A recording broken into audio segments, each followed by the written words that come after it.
Donald Trump is trampling over constitutional rights, and people want Democrats to fight back.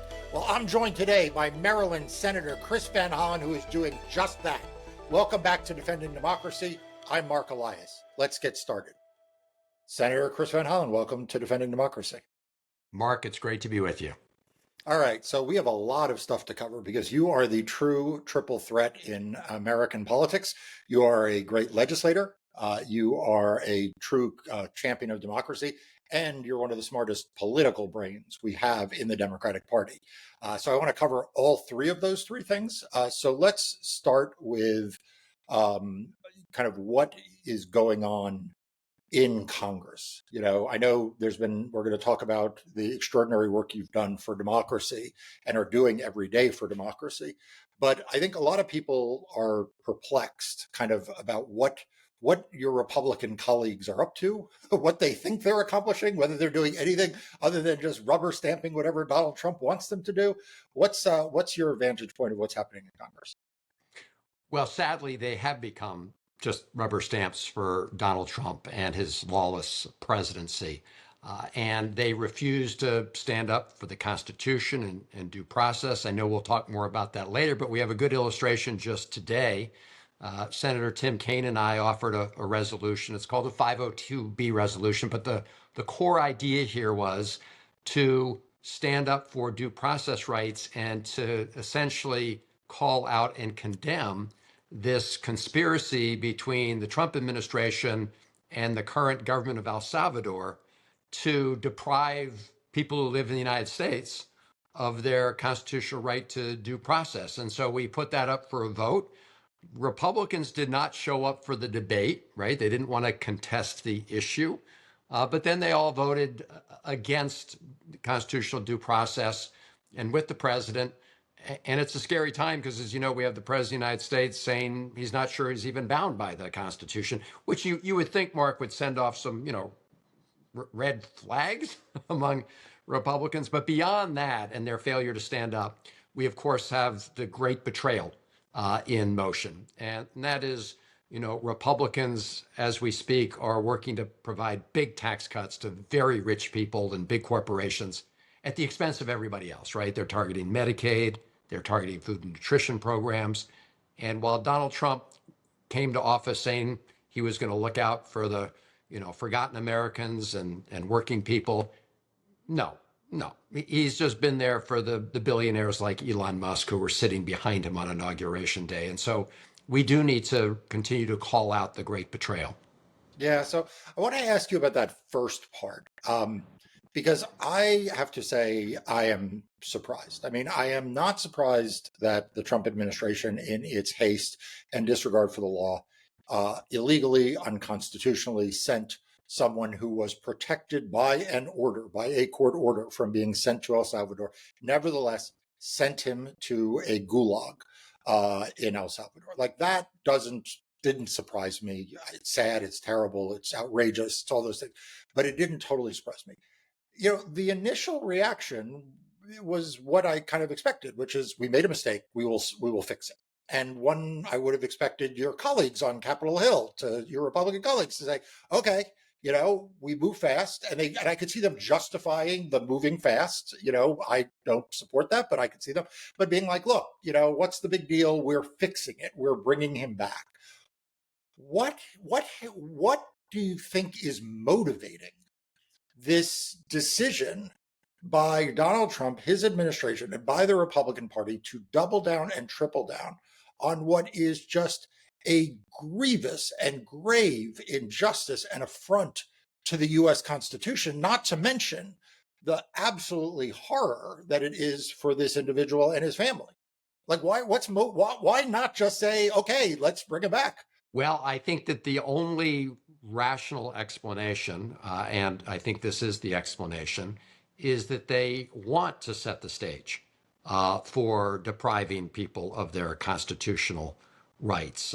And that is why this is such a dangerous moment, not just for this individual, but for all of us, because if we strip him of his right to due process, it opens everybody up to the same vulnerability.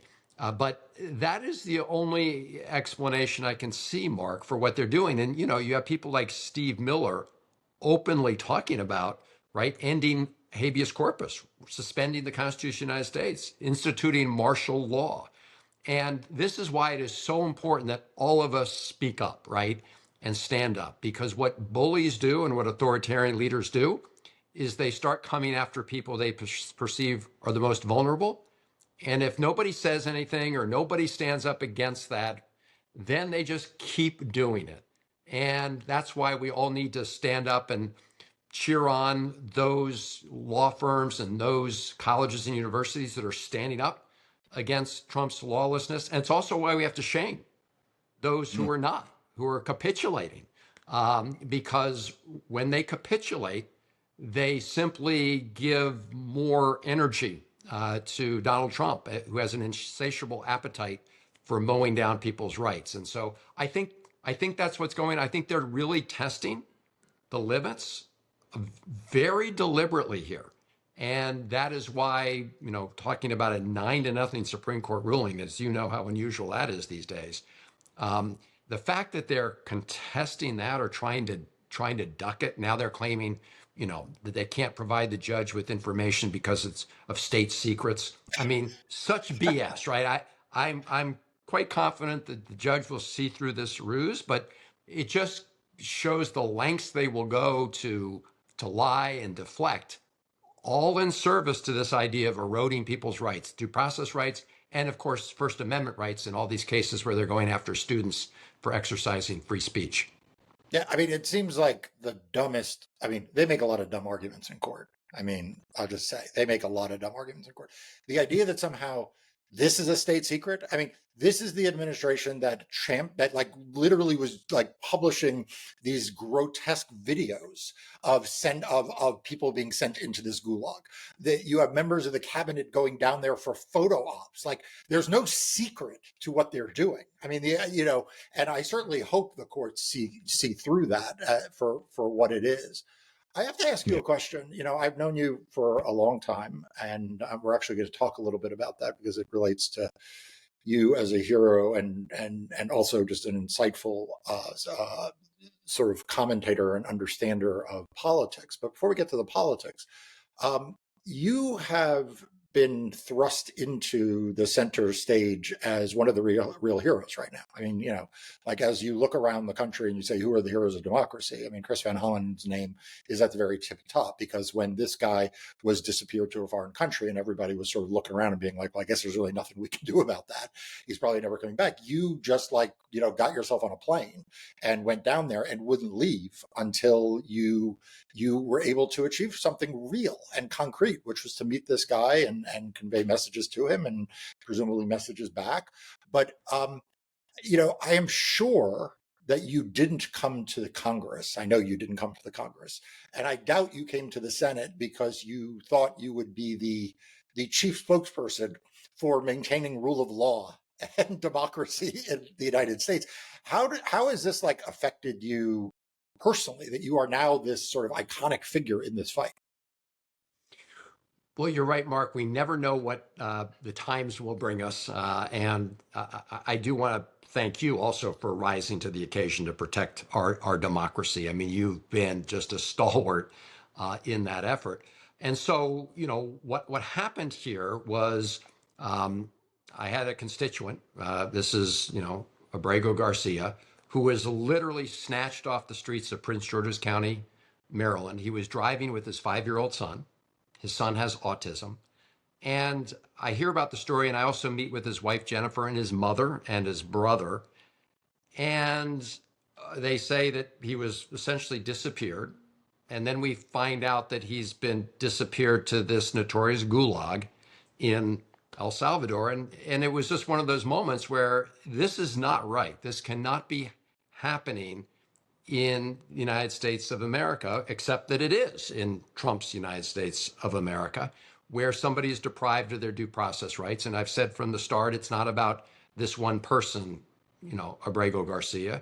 It's about his rights, because if you threaten his rights, you threaten them for everybody. So you may remember when President Bukele from El Salvador visited the United States. He went to the White House. And at that time, I asked to meet with Bukele about Huh. Kilmar.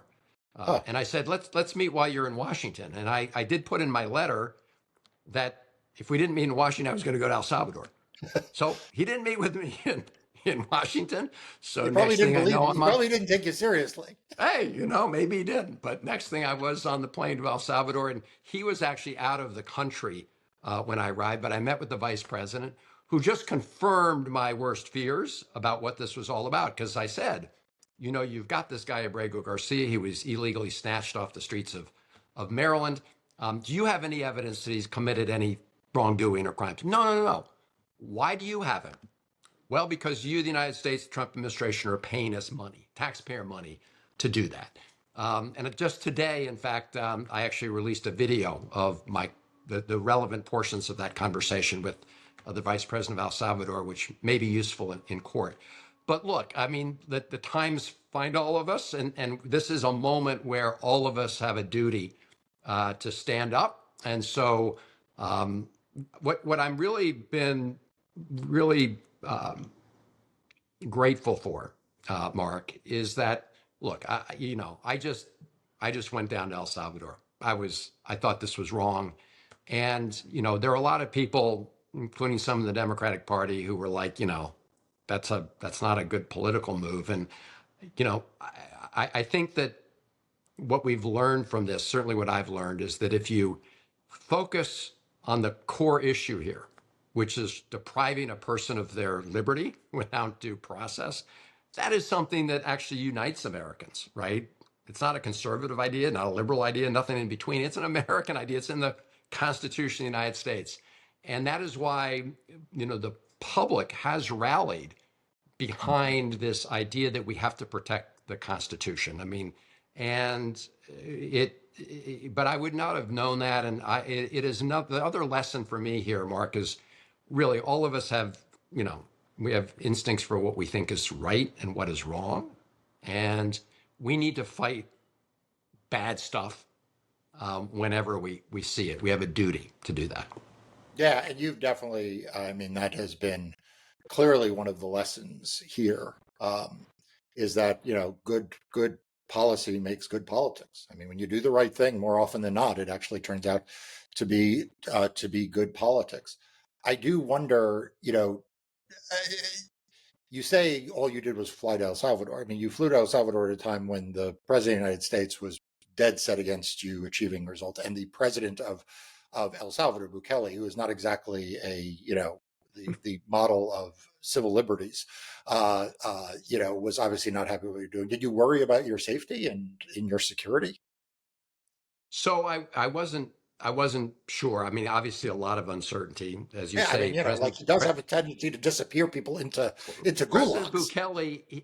Bukele is you may he calls himself the world's coolest dictator, and I think one of our goals here is to make it clear to Bukele that it's not cool, right, to illegally collude with the U.S. with the Trump administration for cash to disappear people. But look, here's why it's such a scary moment in America, though. I wasn't sure exactly what would happen in El Salvador. And there was the moment after, the vice president told me I could not meet with, Kilmar Abrego Garcia, that the next day I got in a car with frankly, the lawyer for his wife. And we tried to go to CICA, the prison. And there was soldiers that set up a checkpoint for the specific purpose of stopping me from going.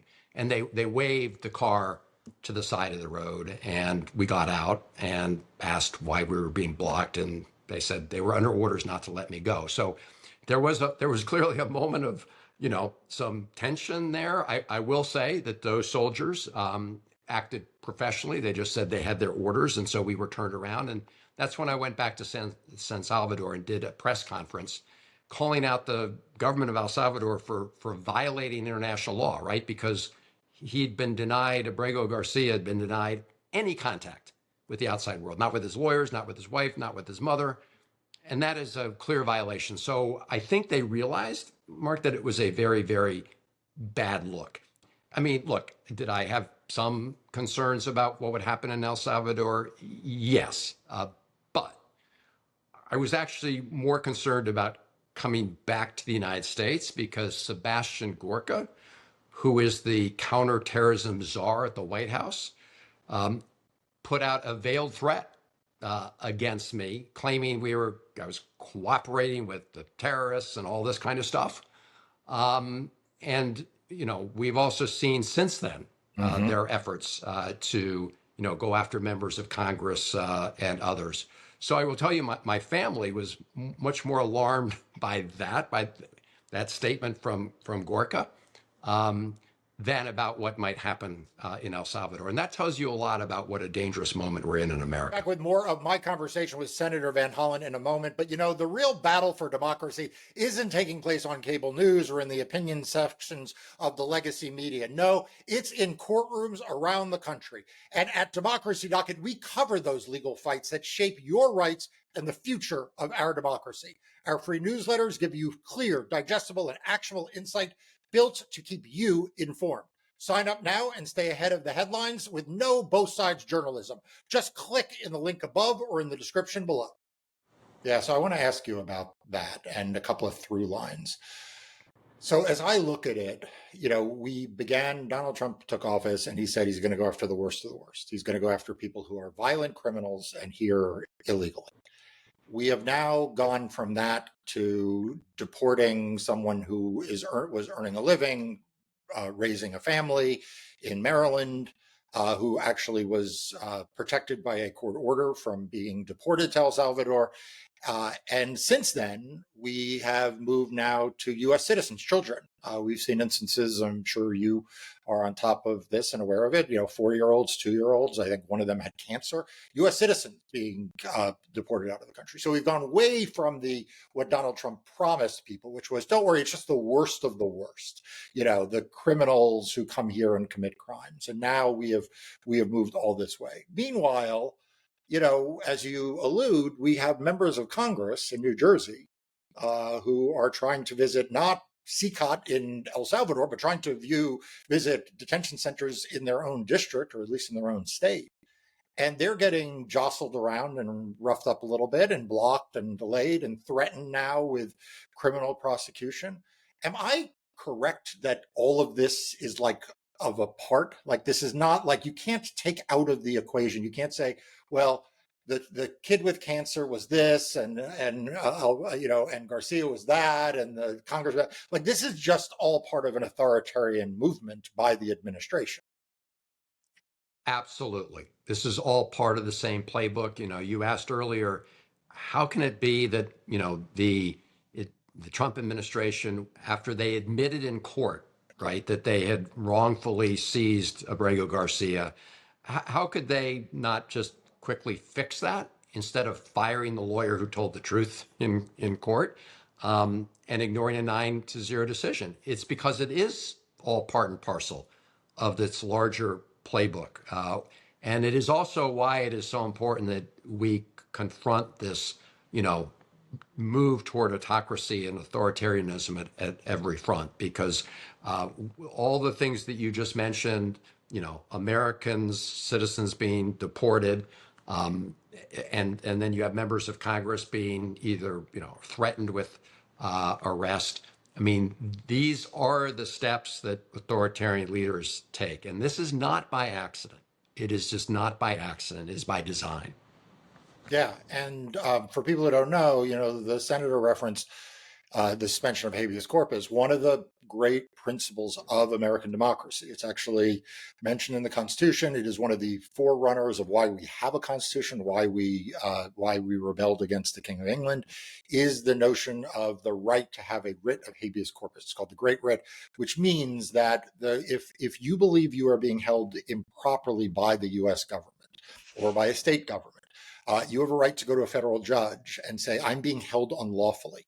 And that is not a right that is just relies on citizens. That is a right of anyone detained by the U.S. or by states. And a lot of these actions, Senator, starting with what we see them doing with the detention of these migrants, but through the threats of removing the writ of habeas corpus, I think too many people watching this video or too many people watching the news, they think there's like a hard line. They think like, well, they can do it to them, but they can't do it to us, and that just isn't true. If they suspend the writ of habeas corpus, there's not a neat dividing line between suspending it for U.S. citizens or not U.S. citizens, people here legally or people not here legally, and I think that is one of the great tragedies, I think, right now of people's understanding the threats.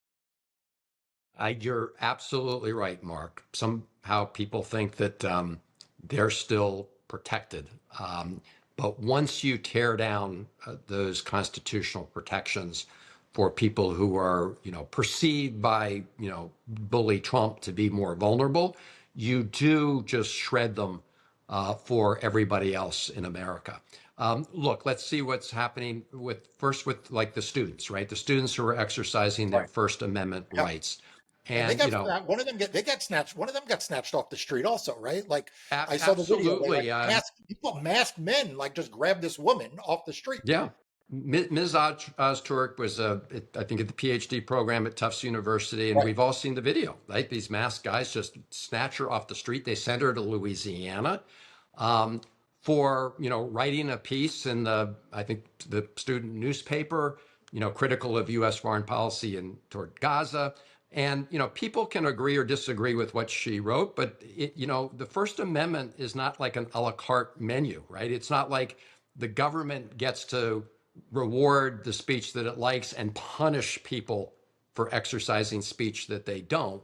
And then, of course, Marco Rubio, who's now Secretary of State, who as a senator here used to talk about promoting democracy and human rights and free speech around the world, has become like this student, detainer in chief. He dredged up this provision from the 1950s, a McCarthy era provision that was in the McCarran-Walter Act, and actually is trying to claim that these students are threatening the national security and foreign policy of the United States. Now, do you really feel threatened? I want to ask you. But this just goes to show how ridiculous this claim that he's put forward. Now, fortunately, again, going back to the courts, judges have stepped in, at least so far. But first, it was the students. Some of them are, here on, she was a Turkish Fulbright scholar, but they're also going after the universities now, right?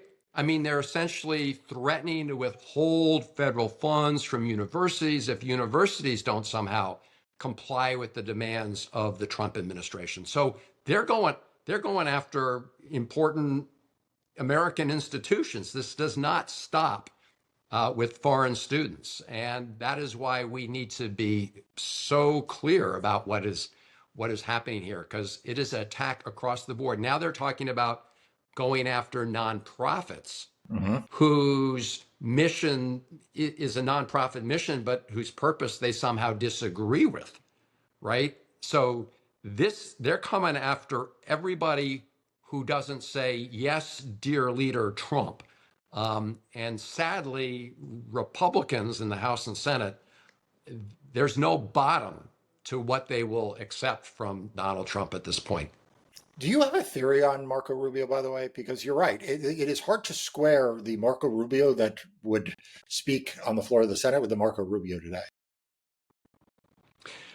Yeah, I said the other day he's undergone a full, mega lobotomy here. And I can only think that he somehow likes the power of the moment, even though I will say, Mark, he was kind of disempowered, certainly in the early days at the State Department, because Elon Musk came in with his chainsaw and mowed down AID, which is something Marco Rubio had long supported, right? And so he just let them have their way at the State Department. And frankly, when it comes to big foreign policy issues, Steve Witkoff, is the special envoy, is the one, he's one doing negotiations with the Russians in Ukraine and with the Israelis and Gaza and Hamas. And anyway, so I don't know, but it's a full lobotomy.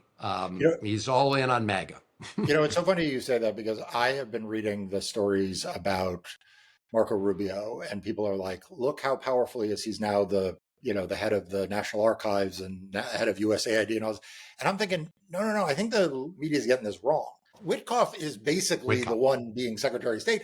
They're giving Marco Rubio all like the administrative jobs, and he's not getting Yes. to be Secretary of State.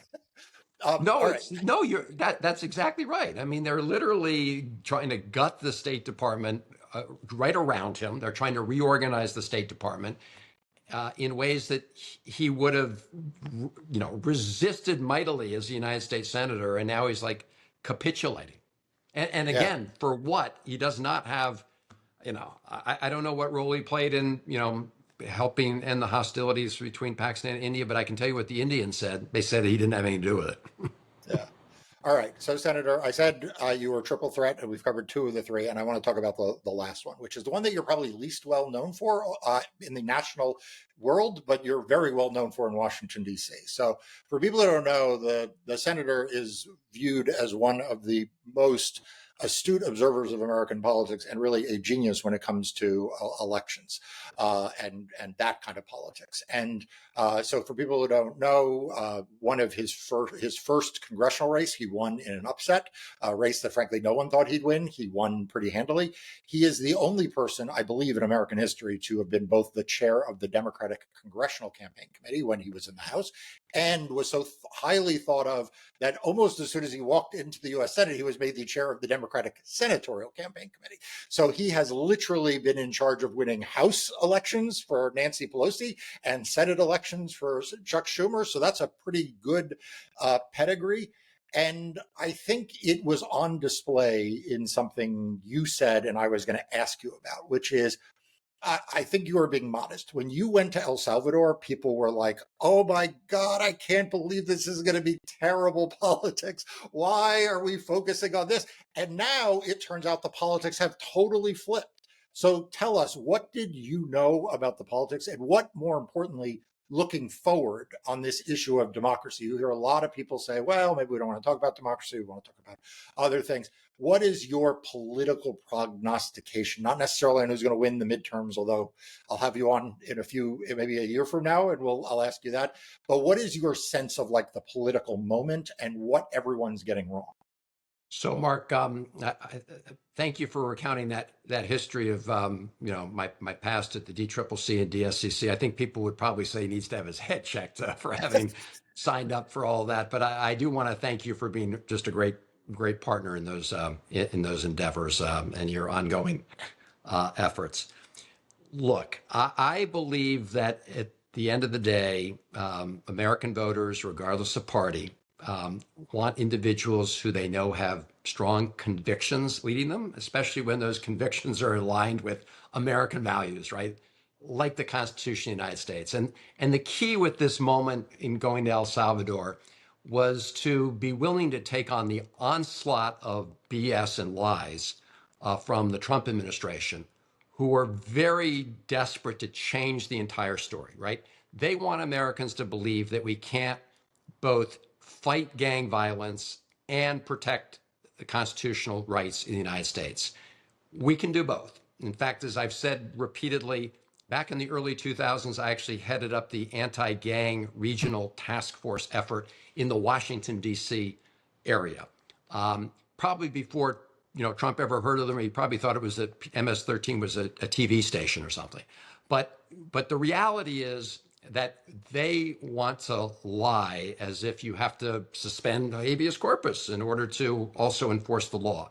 But of course, this is what we have the Constitution for, and this is why we have due process rights. And so it has, I think, as you said, really engaged country. It also means that, the White House is still desperate to change the story. I mean, they lie every day. And I have said when they put out information, I'm not even going to spend my time swatting it, down. I say go to court, because the district court judge in Maryland, who is following this case, said the administration has provided, I'm quoting, no evidence of any link between Abrego Garcia and MS-13 or any terrorist activity. That's her quote. So put up or shut up in court. But the bottom line is people do deserve their day in court. That's what this is all about.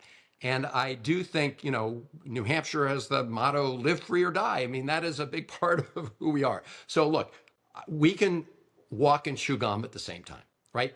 We can defend due process. We can defend the First Amendment. We can defend fairness, and we can go after their crazy economic policies where they're all in for the rich and powerful at the expense of everybody else. We can talk about how their tariff policy is obviously raising prices across the board. I mean, you probably just saw Walmart today said they're going to increase their prices. Amazon, of course, was reported to be planning to put a tariff, what I call the Trump tax, on until Trump got on the phone and called Bezos. So we should focus on all of that, because that is the great betrayal, right? That is Trump promising he's going to lower prices on day one, but in fact is coming after working people in order to serve people like Elon Musk. But I do think we can do both. And people who think that we can ignore these other conversations and somehow pretend they're not happening while people are being disappeared, to El Salvador or sent to detention camps in Louisiana because of their speech, we cannot, we don't have a choice. Right.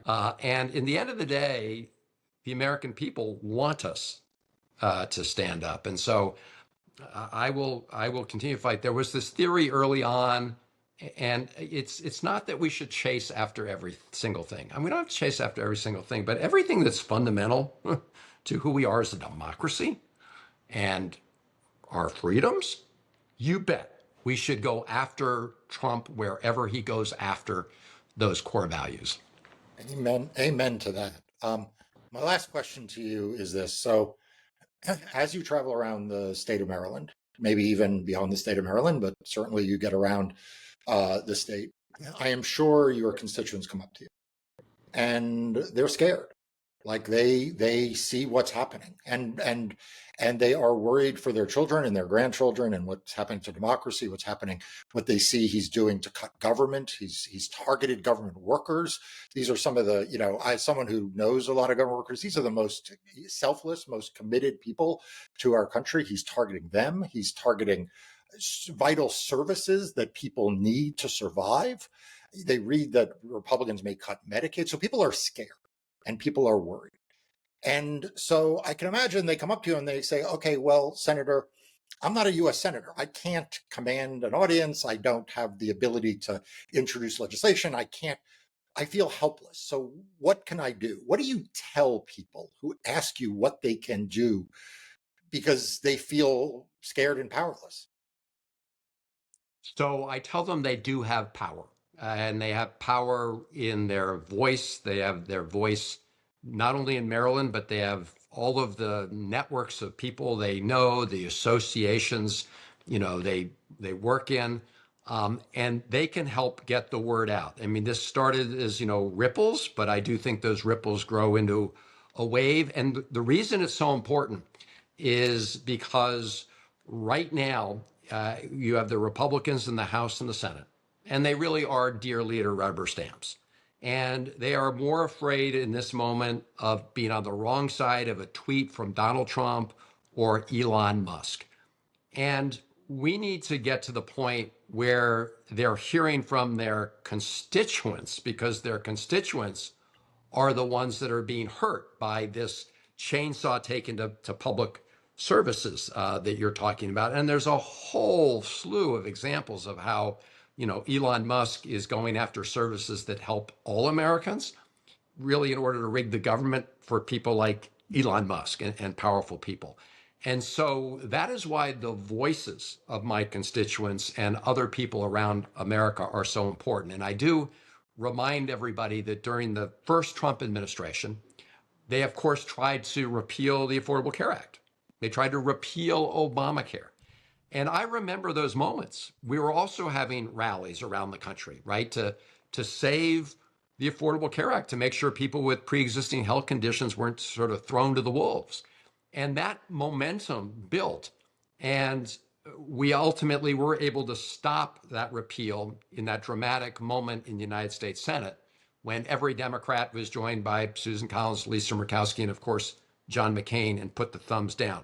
So I tell that story, Mark, for two reasons. One, we can stop very bad things from happening by mobilizing, but also think how close that was. Yeah, I I know. mean, with one vote, we would no longer have the entire Affordable Care Act, which helps tens of millions of Americans. So the other message is don't rest. And I do want to just tell you a story here because I was at a town hall meeting in Western Maryland.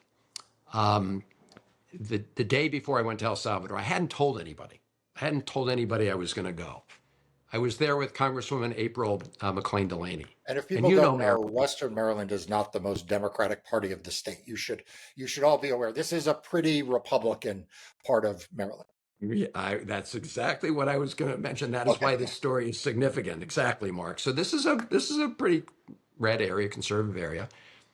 You had hundreds of people there, and a lot of them were patriotic federal employees who were upset that they lost their jobs. Even more upset that the Americans who benefited from their services were now going to be denied those services. And they were upset about the tariffs and things like this. But there were some people there, this is Western Maryland, who had signs saying, "Free Abrego Garcia, Hmm. free Abrego Wow. Garcia, or free Kilmar."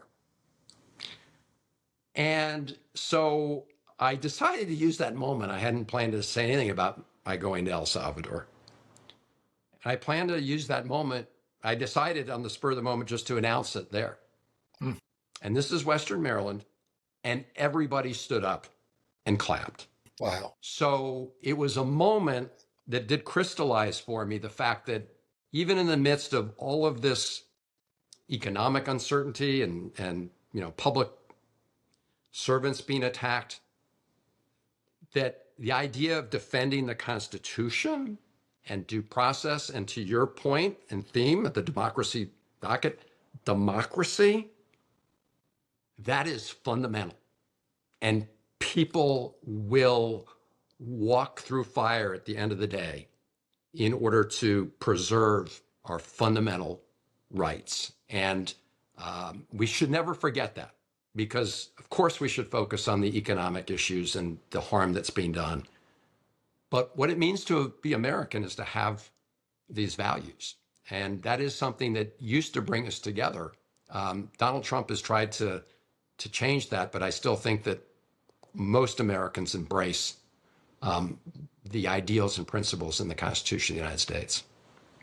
Well, Senator, the term hero is kicked around far too often, but you are genuinely a hero. You are at a time in American history when, let's be honest, what's going to be remembered from this time period is not the price of gasoline. Our grandchildren and our great grandchildren are not going to read about, kind of what was going on with egg prices or the stock market. What they're going to look at is, and they're going to want to know, is when democracy was at stake, when we were teetering between authoritarianism and democracy, what did you do? And people will know that you did everything you possibly could and you made an enormous difference. So you are a hero of mine.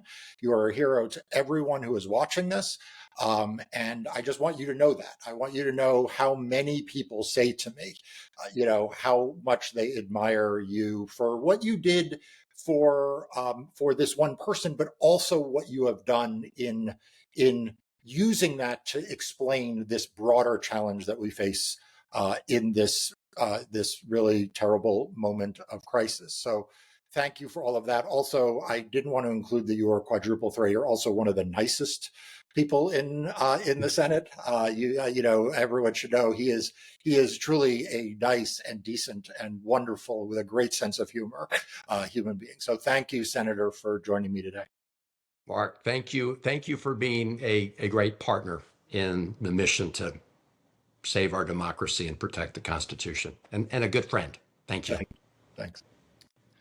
Thanks so much for tuning into this episode of Defending Democracy. Please make sure you're subscribed to this channel by clicking the subscribe button, and also to Democracy Docket's newsletters to stay informed on the latest voting rights and democracy news.